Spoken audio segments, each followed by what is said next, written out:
একটা প্রশ্ন দিয়ে শুরু করি। আপনি কি কখনো ভেবেছেন যেই সূরাটা আল্লাহ নিজে সবচেয়ে বেশি ভালোবাসেন, যেই সূরাটাকে কোরআনের এক তৃতীয়াংশ বলা হয়েছে, সেই সূরাটা যদি আপনি সিজদার ভিতর পড়েন, তাহলে কি আপনার মনের আশা আল্লাহ তাআলা পূরণ করবেন? আজকের ভিডিওটা ঠিক এই প্রশ্নের উত্তর খোঁজার জন্য।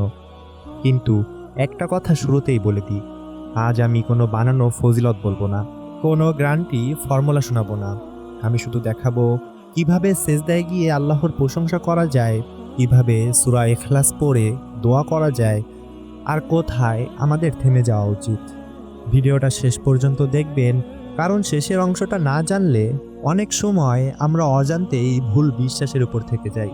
তাহলে চলুন ভিডিওটা শুরু করা যাক।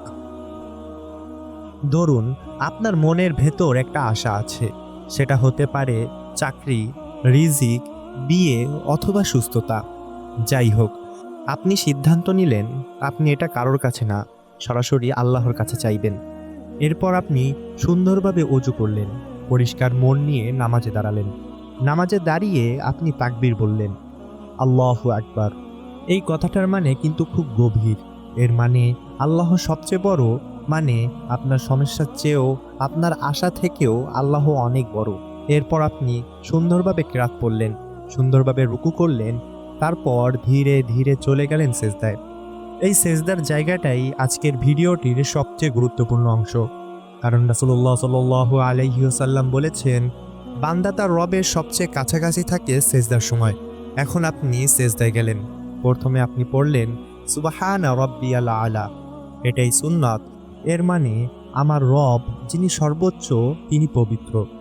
এখন প্রশ্ন আসে, এখানে কি সূরা ইখলাস পড়া যাবে?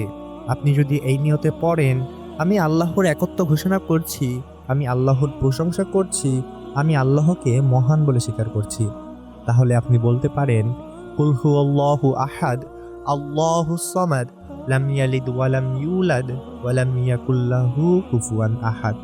এই সূরাটার অর্থটাই দেখুন। আল্লাহ এক, তিনি অমুখাপেক্ষী, তিনি কাউকে জন্ম দেননি, কেউ তাকে জন্ম দেয়নি, তার সমকক্ষ কেউ নেই। এটা দোয়া না, এটা আল্লাহর প্রশংসা। আর আল্লাহর প্রশংসার মাধ্যমে দোয়াটি সবচেয়ে সুন্দরভাবে শুরু করা যায়। আপনি সূরা ইখলাস পড়ার পর এখন নিজের ভাষায় দোয়া করতে পারেন।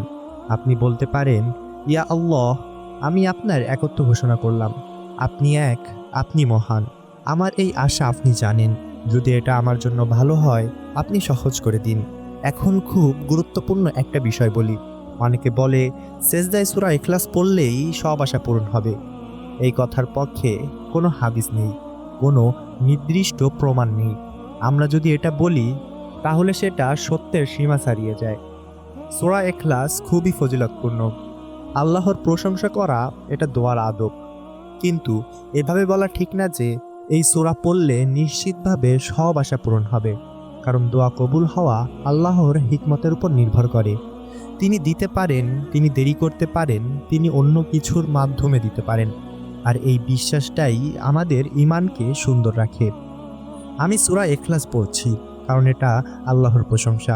আমি এটাকে দোয়ার আগে একটা সুন্দর আদব হিসাবে নিচ্ছি, কিন্তু আমি আল্লাহকে কোনো শর্ত দিচ্ছি না।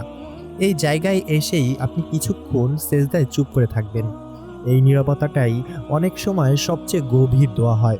এরপর উঠে নামাজ শেষ করবেন। এই আমলটা করলে আপনি তিনটা জিনিস একসাথে করেছেন। নাম্বার 1, আল্লাহর প্রশংসা। নাম্বার 2, সেজদার ভিতর দোয়া। এবং নাম্বার 3, আল্লাহর উপর পূর্ণ ভরসা। আর ইসলামে এর চেয়ে সুন্দর দোয়া আর কিছুই নেই। শেষ কথা হিসাবে আমি বলতে চাই, আমরা আমল করব কিন্তু বাড়িয়ে বলবো না। আমরা আশা রাখবো কিন্তু আল্লাহকে বেঁধে দেব না। কারণ যে বান্দা আদব রেখে যায়, আল্লাহ তাকে খালি হাতে ফেরান না, হয়তো দুনিয়ায় নয়তো আখিরাতে। তো বন্ধুরা, ভিডিওটা দেখে যদি আপনার মনে নতুন একটা বুঝ এনে দেয়, তাহলে অবশ্যই লাইক করবেন। আর কমেন্টে লিখুন, আমি আল্লাহর প্রশংসা করে দোয়া করতে চাই। আল্লাহ তাআলা আমাদের সবাইকে সহি আমল বুঝে করার তৌফিক দান করুক, আমিন। আর ভিডিওটা দেখে যদি আপনি একটু উপকৃত হয়ে থাকেন, তাহলে অবশ্যই সাবস্ক্রাইব অথবা ফলো করে আমাদের পাশে থাকবেন। আজকের মতো বিদায় নিচ্ছি। আসসালামু আলাইকুম ওয়া রাহমাতুল্লাহ।